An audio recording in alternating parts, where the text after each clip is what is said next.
Hey guys, how you doing? And welcome back to another gospel reflection.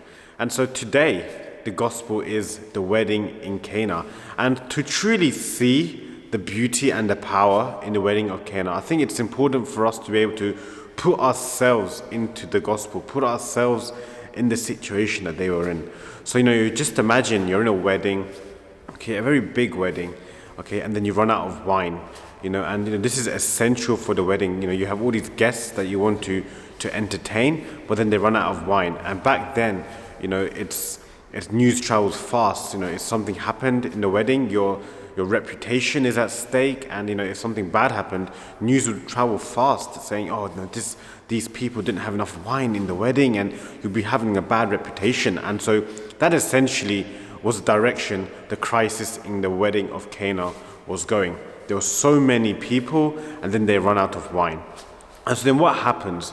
Okay, so first of all, you would feel in that situation, if you're one of the servants that was providing wine in the wedding, you would feel tensed, you would feel stressed, you would feel like it's all over, because where can you possibly get enough wine for all these people? And so to a point, you'd perhaps feel that it's basically, game over. And so then what happens? The mother of Jesus then goes and tells Jesus, they have run out of wine. And Jesus says, "Woman, my time has not yet come." So the first thing that now I just want to point out there is that in the crisis that we all can go through, there is always a timing for Jesus to intervene. A lot of us may sometimes feel, even I sometimes feel this, "Lord, you see what I'm going through. You see this crisis that I'm going through. But why haven't you intervened yet? Why haven't you intervened in this situation, provided a breakthrough already?" But my dear friends, Jesus knows the best timing. He knows exactly when to intervene, because in his intervention, not only is he providing a breakthrough in your situation, but he is also showing his glory. And in order for his glory to be shown, there has to be a timing for his intervention. And that's exactly what happens in the wedding in Cana. These people were going through a crisis, and Jesus probably knew that this was going to happen. But he knew that, when they experience that helplessness, that is when he is going to show his power and show his glory. And so what is our response then in this crisis that we can go through in life? Very much like what they experienced in Cana. How can we respond to our own crisis in life? And Mother Mary shows what our response should be in today's gospel, and that is obedience. Mother Mary says to these servants to listen to what he has to tell you. So my dear friends, let us continue to be obedient. And trust me, I know it's so difficult to be able to be obedient, because sometimes we want to be able to take matters into our own hands, and when we go through these problems in our lives. But like Mother Mary teaches us in today's gospel, let us be obedient to what Jesus has to say. Let us listen to what he has to do, because ultimately he is our only, source, in our to be able to provide a breakthrough, in our situations, in our difficulties. And Mother Mary teaches us that in our crisis, in our obedience, we are to then have hope that Jesus will be our solution. And the thing is, with our nature, is that we want to try and have control.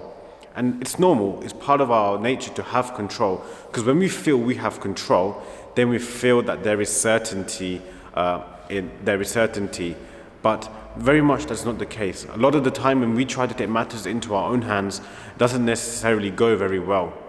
But that is where we then have to make that leap of faith, try and take that courage to let go and give it to Jesus. Let go of your life.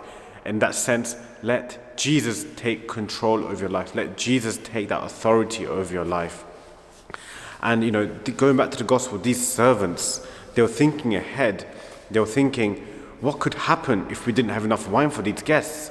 They were thinking about the future, they probably would have thought about their reputation. They would have thought about, what's at stake. They were thinking about the future. But my dear brothers and sisters, it is very often when we think about the future so much, we start to be anxious, we start to feel scared and worried. But let us take each day as it comes. Let us walk each day with the Lord. Rejoice for each day that Jesus gives us. Let us live, in the present, and let tomorrow's challenges, let tomorrow's problems be tomorrow's problems. But ultimately, let's give each day that comes to Jesus, because Jesus will give us that joy.